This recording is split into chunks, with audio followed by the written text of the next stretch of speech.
지하철 문이 열리고 한 무리의 불량배들이 김 할아버지 앞을 가로막았습니다. 할아버지는 조용히 그들을 응시했고 불량배들의 비웃음 섞인 표정은 순식간에 공포로 바뀌었습니다.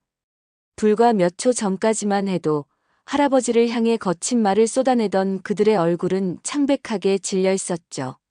할아버지의 눈빛에서 뿜어져 나오는 압도적인 기운에 불량배들은 뒤로 주춤거렸습니다.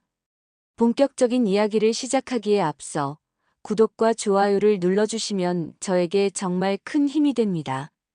김할아버지는 평생을 전쟁터와 특수훈련장에서 보낸 베테랑이었습니다. 6.25 전쟁에 참전하여 목숨을 걸고 싸웠고 전설적인 특수부대에서 수많은 작전을 수행했습니다. 그의 몸에는 셀 수 없는 상처들이 훈장처럼 새겨져 있었고 그의 눈빛에는 평범한 노인들에게서는 찾아볼 수 없는 강인함이 서려 있었습니다. 하지만 그는 은퇴 후 도시의 한적한 동네에서 평범한 노인으로 조용히 살아가고 있었습니다. 낡은 등산복 차림에 모자를 눌러쓰고 허름한 가방을 메고 다니는 그의 모습은 그 누구도 그가 한때 나라를 지켰던 영웅이었다는 사실을 상상조차 할 수 없게 만들었습니다. 그날도 할아버지는 병원에 다녀오는 길에 지하철에 몸을 실었습니다. 평일 오후라 지하철 안은 비교적 한산했습니다. 할아버지는 노약자석에 앉아 창밖을 바라보았습니다. 창밖 풍경은 빠르게 스쳐 지나갔고 할아버지는 평화로운 일상에 감사함을 느꼈습니다. 그때였습니다.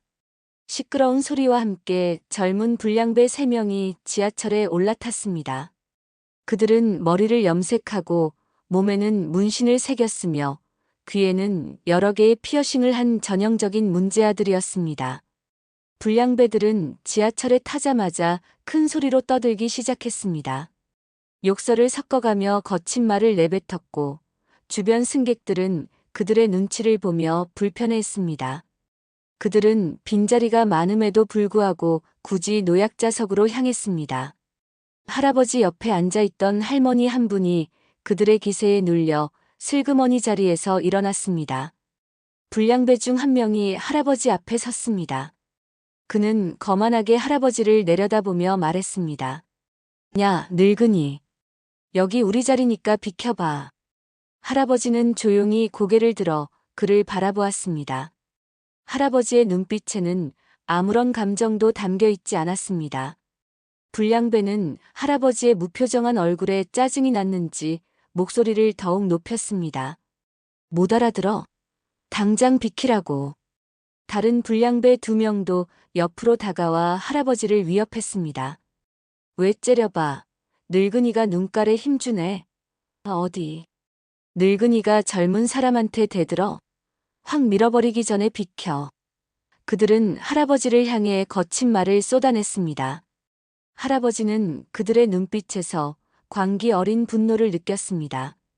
그는 잠시 망설이는 듯 하더니 결국 자리에서 천천히 일어났습니다. 불량배들은 할아버지가 순순히 자리를 비키자 비웃음을 흘렸습니다. 늙으면 눈치라도 빨라야지. 그래, 그게 현명한 거야, 늙은이. 그들은 할아버지를 비웃으며 노약자석에 털썩 주저앉았습니다.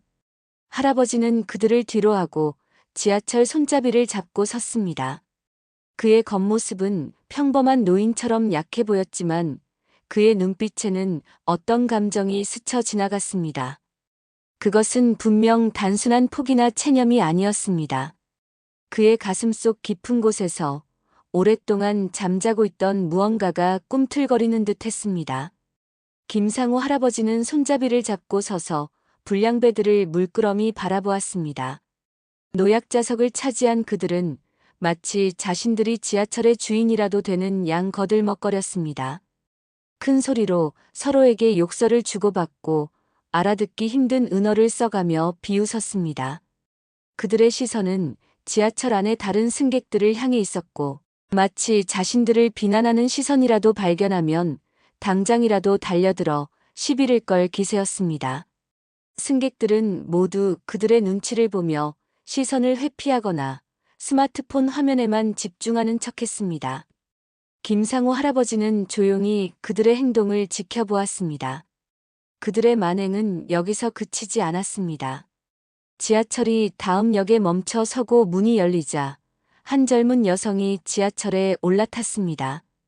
그녀는 통화 중이었는지 전화기를 귀에 대고 있었습니다. 불량배 중 한 명이 여성을 향해 휘파람을 불며 비아냥거렸습니다.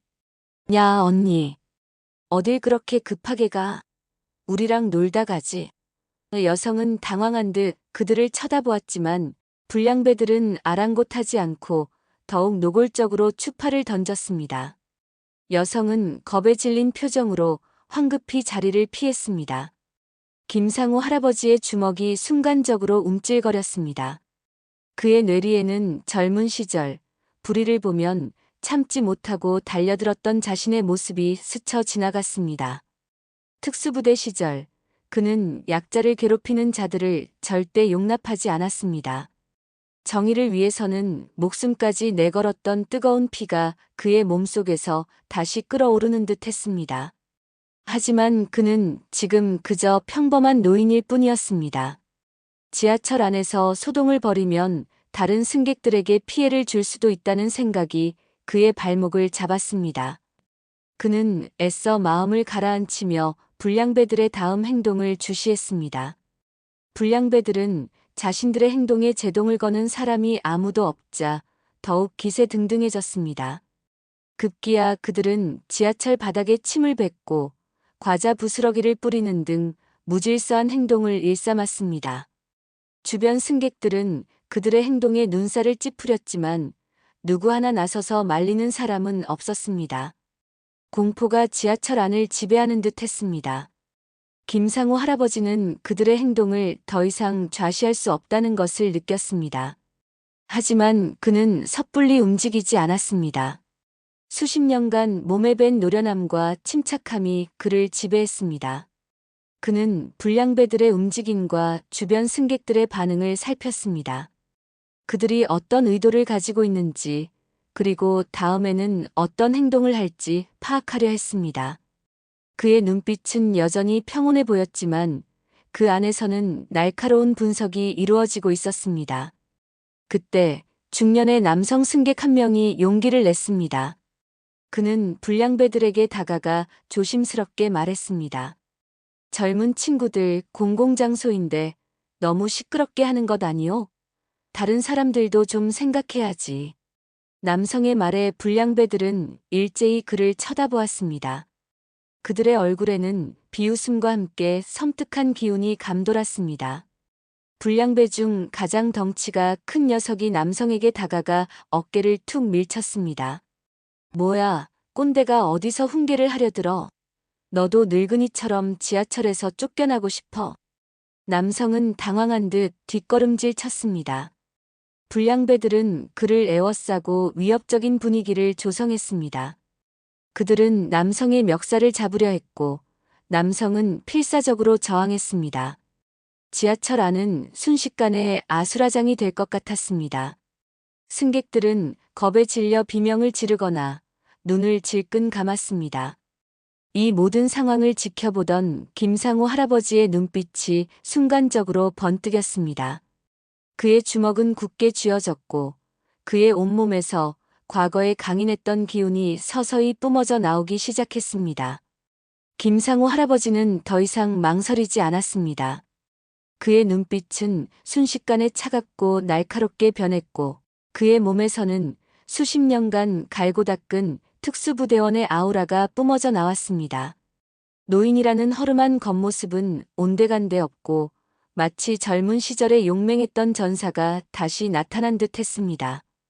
불량배들에게 위협받던 중년 남성은 겁에 질려 뒷걸음질 쳤고 승객들은 비명을 지르며 김상우 할아버지의 변화에 놀라움을 금치 못했습니다.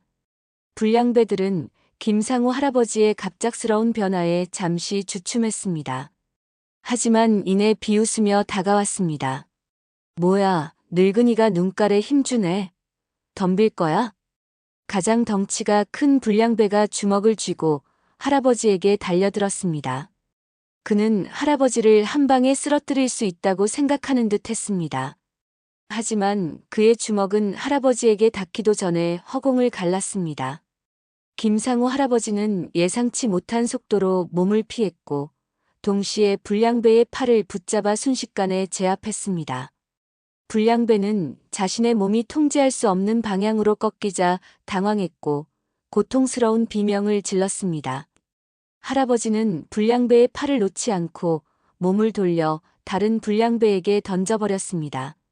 두 명의 불량배는 서로에게 부딪히며 바닥에 나뒹굴었습니다.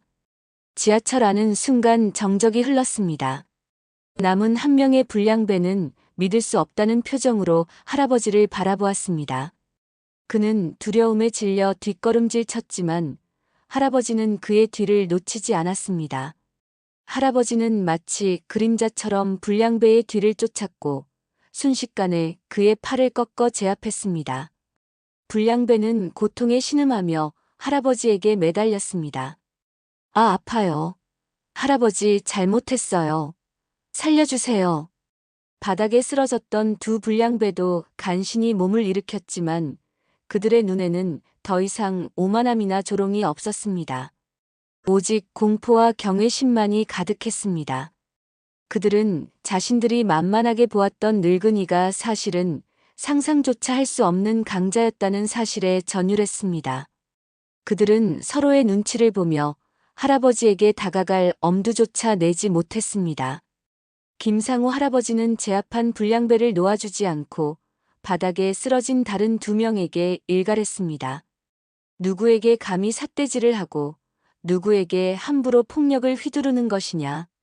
내 녀석들이 가진 힘을 약한 자들을 괴롭히는 데 쓰는 것이 옳다고 생각하느냐. 할아버지의 목소리는 낮았지만 지하철 칸 전체에 울려 퍼지는 듯 했습니다. 그의 목소리에는 젊은 시절의 엄격함과 단호함이 그대로 묻어 있었습니다. 승객들은 이 모든 광경을 숨죽이며 지켜보았습니다. 공포에 질려있던 그들의 얼굴에는 경이로움과 안도감이 교차했습니다.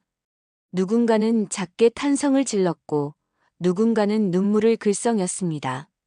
그들은 약자를 괴롭히는 불량배들에게 속수무책으로 당할 수밖에 없었던 자신들의 무력함에 부끄러움을 느끼면서도 할아버지의 용기에 감동했습니다.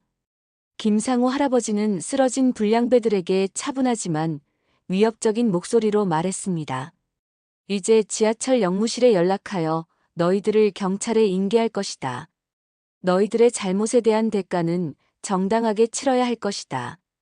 불량배들은 할아버지에게 빌기 시작했습니다. 할아버지, 한 번만 용서해 주세요. 다시는 안 그럴게요.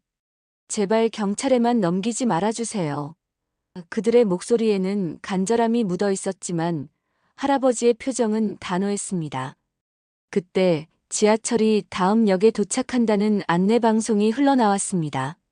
할아버지는 제압하고 있던 불량배를 일으켜 세워 문 쪽으로 향했습니다. 나머지 두 불량배도 겁에 질린 채 할아버지의 뒤를 따랐습니다. 지하철 문이 열리고 승객들은 김상우 할아버지와 불량배들을 향해 박수를 보냈습니다. 일부 승객들은 스마트폰을 꺼내 이 모든 상황을 촬영했습니다. 할아버지는 그들의 시선에 아랑곳하지 않고 불량배들을 이끌고 지하철역 밖으로 나섰습니다. 김상우 할아버지는 불량배들을 끌고 지하철 역무실로 향했습니다. 역무원들은 갑자기 나타난 할아버지와 제압당한 불량배들의 모습에 깜짝 놀랐습니다. 할아버지는 차분한 목소리로 역무원에게 자초지종을 설명했습니다. 불량배들이 지하철 안에서 승객들에게 소란을 피우고 폭력을 행사하려 했다는 것이었죠. 역무원들은 할아버지의 말을 듣고 즉시 경찰에 신고했습니다. 불량배들은 역무실에서도 발악하듯 소리를 질렀습니다. 씨발, 이게 뭐 하는 짓이야. 우리가 뭘 잘못했다고 이래. 그들은 자신들이 왜 이런 상황에 처하게 되었는지 이해하지 못하는 듯 했습니다. 하지만 할아버지의 눈빛을 마주하자 이내 입을 다물었습니다. 할아버지의 눈빛에는 변함없는 단호함이 서려 있었고 그들의 모든 저항을 무력화시키는 힘이 느껴졌습니다. 얼마 지나지 않아 경찰관 2명이 영무실로 달려왔습니다. 경찰관들은 할아버지의 설명을 듣고 상황을 파악했습니다. 지하철 안에서 촬영된 영상과 시민들의 제보도 속속 도착했습니다. 영상에는 불량배들이 승객들에게 시비를 걸고 폭력을 행사하려던 모습, 그리고 김상우 할아버지가 순식간에 그들을 제압하는 모습이 고스란히 담겨 있었습니다. 경찰관들은 영상 속 할아버지의 놀라운 움직임에 감탄했습니다. 경찰관 중 한 명이 김상우 할아버지에게 조심스럽게 물었습니다. 어르신, 혹시 특수부대 출신이십니까? 보통 솜씨가 아니신데요. 할아버지는 짧게 고개를 끄덕였습니다. 경찰관들은 할아버지의 과거 이력을 듣고는 더욱 놀라워했습니다. 그들은 김상우 할아버지의 활약 덕분에 더 큰 사고를 막을 수 있었다며 연신 감사를 표했습니다. 불량배들은 그제야 자신들이 누구에게 덤볐는지 깨닫고 얼굴이 하얗게 질렸습니다. 그들은 자신들이 그토록 무시했던 늙은이가 사실은 전설적인 특수부대 출신이라는 사실에 전율했습니다. 경찰은 불량배들을 현행범으로 체포하여 연행했습니다. 불량배들은 경찰차에 태워지면서도 김상우 할아버지를 향해 마지막으로 눈빛을 보냈습니다. 그 눈빛에는 과거의 오만함 대신 깊은 후회와 두려움이 담겨 있었습니다. 할아버지는 그들의 시선에 아랑곳하지 않고 조용히 영무실을 나섰습니다. 그는 경찰관들에게 수고하십시오라는 짧은 인사만 남기고는 홀연히 사라졌습니다. 김상우 할아버지의 활약상은 온라인을 뜨겁게 달구었습니다. 지하철 안에서 촬영된 영상은 순식간에 수백만 조회수를 기록했고 지하철 의인 할아버지라는 해시태그와 함께 각종 커뮤니티와 SNS를 장악했습니다. 사람들은 할아버지의 용기와 무술 실력에 감탄했고 그가 젊은 시절 나라를 위해 헌신했던 특수부대 출신이라는 사실에 더욱 열광했습니다. 언론사들은 할아버지를 취재하기 위해 동분서주했지만 김상우 할아버지는 그들의 모든 연락을 피하며 자신의 정체를 숨겼습니다. 그는 평범한 노인으로 돌아가 자신의 일상으로 돌아가고 싶었습니다. 하지만 이미 그의 이야기는 전국에 퍼졌고 사람들은 그를 국민적인 영웅으로 추앙했습니다. 거리를 걷다 보면 알아보는 사람들이 늘어났고 어떤 이들은 감사의 인사를 건네기도 했습니다. 할아버지는 그들의 관심에 쑥스러워하면서도 자신의 작은 행동이 사회에 긍정적인 영향을 미쳤다는 사실에 뿌듯함을 느꼈습니다. 그는 지하철 사건 이후에도 여전히 검소한 옷차림으로 조용히 지냈습니다. 그의 삶은 크게 달라진 것이 없었지만 그의 마음속에는 정의를 실현했다는 작은 만족감이 자리 잡았습니다. 김상우 할아버지는 자신이 일으킨 파장이 얼마나 큰지 가늠하지 못했습니다. 그의 이야기는 지하철 사건 이후에도 꽤 오랫동안 사람들의 입에 오르내렸습니다. 특히 온라인에서는 할아버지가 불량배들을 제압하는 영상이 끊임없이 회자되었고 수많은 패러디 영상과 짤방이 만들어지며 젊은 세대에게도 폭발적인 인기를 끌었습니다. 지하철 무린 고수 할아버지, 숨겨진 영웅, 히어로 할아버지와 같은 별명들이 그에게 붙여졌습니다. 사람들은 할아버지의 용기에 감동하고 불의를 보고도 외면하지 않는 그의 모습에서 깊은 존경심을 표했습니다. 특히 그가 돈이나 명예를 탐하지 않고 조용히 자신의 자리로 돌아간다는 사실에 더욱 열광했습니다. 많은 이들이 할아버지를 찾아와 감사의 인사를 전하거나 작은 선물이라도 건네려 했습니다. 하지만 할아버지는 모두 정중히 거절하며 자신의 평범한 일상을 지키려 애썼습니다. 그는 자신이 한 일은 그저 당연한 일이었을 뿐이라고 생각했습니다. 지하철 사건은 불량배들에게도 잊을 수 없는 경험이 되었습니다. 경찰에 연행된 그들은 할아버지의 실제 정체를 알게 된 후 충격에 빠졌습니다. 자신들이 한낱 늙은이라고 무시했던 사람이 과거에는 나라를 위해 헌신했던 특수부대원이자 전투 영웅이었다는 사실에 두려움과 함께 깊은 깨달음을 얻었습니다. 그들은 수사 과정에서 자신들의 잘못을 뉘우쳤고 재판에서 정당한 처벌을 받았습니다. 그 후 그들은 예전의 불량한 생활을 청산하고 새로운 삶을 살겠다고 다짐했습니다. 이 사건이 그들의 인생을 바꾸는 전환점이 된 것이었습니다. 김상우 할아버지는 가끔 지하철을 이용할 때면 자신을 알아보는 사람들의 시선을 느끼곤 했습니다. 어떤 젊은이들은 슬쩍 다가와 할아버지, 그때 정말 멋있으셨어요. 라고 속삭이거나 몰래 음료수를 건네주고 가기도 했습니다. 할아버지는 그럴 때마다 빙긋이 미소 지으며 고맙다는 인사를 건넸습니다. 그는 자신의 작은 행동이 세상에 긍정적인 파급력을 가져왔다는 사실에 내심 뿌듯함을 느꼈습니다. 할아버지는 지하철 안에서 노약자석을 양보하는 문화가 점차 확산되는 것을 보며 흐뭇해했습니다. 젊은이들이 먼저 나서서 노인들에게 자리를 양보하고 서로를 배려하는 모습이 눈에 띄게 늘어난 것이었습니다. 불의를 보고도 외면하지 않는 용기 있는 시민들이 늘어났다는 소식도 들려왔습니다. 할아버지는 이 모든 변화가 자신의 작은 행동에서 비롯되었다고는 생각하지 않았지만 사회가 더 나은 방향으로 나아가고 있다는 사실에 깊은 만족감을 느꼈습니다. 김상우 할아버지의 이야기는 단순히 한 노인의 영웅적인 활약이 아니었습니다. 그것은 우리 사회에 만연한 약자 멸시와 무관심에 대한 경종을 울리고 겉모습만으로 사람을 판단해서는 안 된다는 깊은 교훈을 남겼습니다. 그리고 평범한 사람의 용기가 얼마나 큰 변화를 가져올 수 있는지를 보여주는 사례가 되었습니다. 할아버지는 여전히 매일 아침 동네 공원을 산책하고 시장에서 장을 보며 평범한 일상을 보냈습니다. 그의 삶은 늘 그랬듯 조용하고 평화로웠습니다. 하지만 그의 마음속에는 자신이 지켜온 가치들이 세상에 전해졌다는 따뜻한 온기가 가득했습니다. 여러분은 이 이야기를 통해 어떤 점을 느끼셨나요? 혹시 여러분의 삶에서도 겉모습만 보고 누군가를 오해했던 경험이 있으신가요? 아니면 불의를 보고 용기를 냈던 순간이 있으셨다면 댓글로 함께 이야기 나눠주세요.